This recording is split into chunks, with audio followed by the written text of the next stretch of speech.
इधर चीन को करारा जवाब देने के लिए भारत ने अरुणाचल प्रदेश में एलएसी के पास बड़ी संख्या में सेना के जवानों को तैनात कर दिया।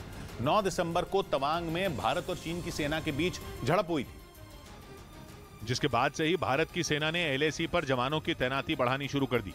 इसी कड़ी में सेना ने अरुणाचल प्रदेश के बुमला में बड़ी संख्या में जवानों को तैनात कर दिया।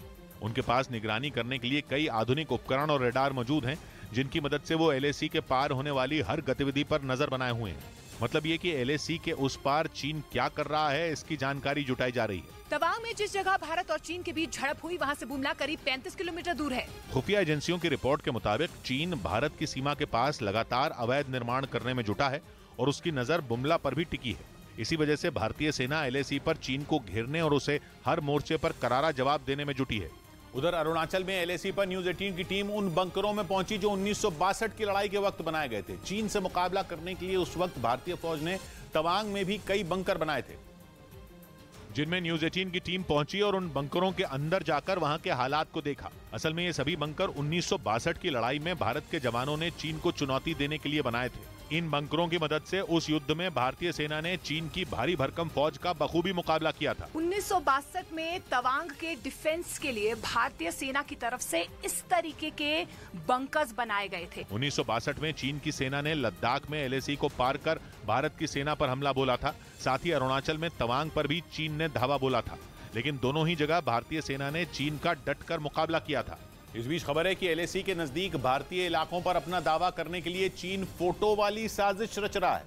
बताया गया कि पेट्रोलिंग के बहाने चीन के सैनिक भारतीय सीमा में घुसपैठ की फिराक में हैं और एलएसी के नजदीक चीन ने भारत की जमीन हड़पने के लिए फोटो वाला प्लान बनाया।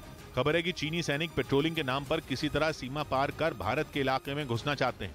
उनकी कोशिश है कि वो भारतीय सीमा में घुसकर वहां थोड़ी देर रुकें। इसके बाद वो सिगरेट और खाने पीने की चीजों के पैकेट वहां छोड़ दें और इसकी फोटो खींचकर बाद में इसे सबूत के तौर पर पेश करें कि वो इलाका उनका है। कहा गया कि चीन 1-2 बार ऐसी हरकत पहले भी कर चुका है। वो भारतीय सीमा में घुसकर फोटो खींचने के बाद ये दावा करता है कि उसके सैनिक उस जगह तक पेट्रोलिंग करते हैं। तवांग में हुई झड़प के बाद भी चीन ने यही झूठ बोला कि उसके सैनिक अपने इलाके में गश्त लगा रहे थे और भारतीय सेना ने उनका रास्ता रोका।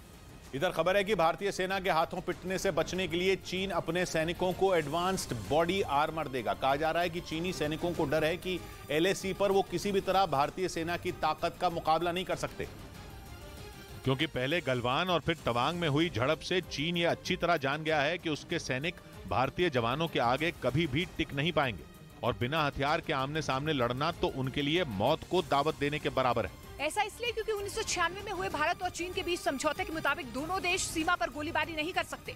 इसके साथ ही एलएसी के नजदीक 2 किलोमीटर के दायरे में हथियार ले जाने पर भी पाबंदी है। खबर है कि इसी वजह से गलवान और फिर तवांग में दोनों देशों के सैनिकों के बीच हाथापाई हुई थी, जिसमें चीनी सैनिकों की हालत बेहद खराब हो गई थी। खुफिया सूत्रों के मुताबिक चीन इसके बाद ही अपने सैनिकों के लिए एडवांस्ड बॉडी आर्मर यानी सुरक्षा कवच बनाने में जुटा है, ताकि उसे पहनने से उसके सैनिक घायल न हो सकें। ये बॉडी आर्मर शरीर के ज्यादातर हिस्सों को ढक लेगा, जिससे उन्हें सुरक्षा मिलेगी।